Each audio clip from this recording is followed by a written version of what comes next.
tell me about that family vacation that you had and what it was like for you, Samantha Powers, as a mother. A trip down memory lane. Could we find... we have other memories that are a little more happy than these. No, we just tried to slip away for a few days in August. Normally, a time that you can count on being at least a little bit quiet. And we were only going to be gone for 4 or 5 days in the first instance. But as soon as I arrived with my 4-year-old and my 1-year-old to the little village in Ireland that we go to, that my husband and I got married in, I got word on my BlackBerry that Assad had used chemical weapons in this horrific way that you heard about, I'm sure devastatingly, from these women. So my challenge in that moment was not a question of do I come back or do I not? I mean, that was obvious. I had to come right back. The challenge was we, in Washington, were having a series of high-level meetings that I needed to be a part of. So in this little village in the middle of nowhere, I was setting up our secure communications and, in effect, for a day and a half in high-level meetings, giving instruction about what we do here at the UN, getting guidance from the president.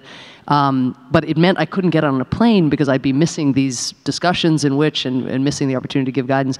So the clock was ticking and meetings were going on here, and there was more and more pressure to get back, but there were opportunity costs no matter what I did. So finally, after just a day and a half, I got on an airplane with my 4-year-old and my 1-year-old, got back here. There were television cameras at the airport in order to show that somehow the ambassador was back, because it had been a scandal that Assad hadn't informed me in advance when he was going to use chemical weapons.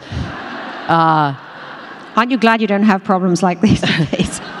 But then I descended into these negotiations over, first to try to get Congress to support the use of military force, and then to try to ban Assad's chemical weapons use. And I hadn't been in the job that long, and so my son thought, this is crazy. Everything has changed. I'll never see my mother again. He began calling me the ambassador to the moon. And when I came home finally after, a month of really being an absent mother, absent physically, but also a little bit spiritually, I'm afraid to say, I came home and I said, it's fine, we finally did. We have the resolution. Assad is going to have to give up these horrific weapons. And he just looks up at me and he says, Mommy, no more Security Council resolutions. Well, but you have to have gone through it's such a conflict, though, for women. I mean, you feel such pain and guilt all the time about that, I know, as a mum. So it's not lean in, it's fall down. It's fall down, I know. That's right. The whole house of cards goes down. People seem to identify with that.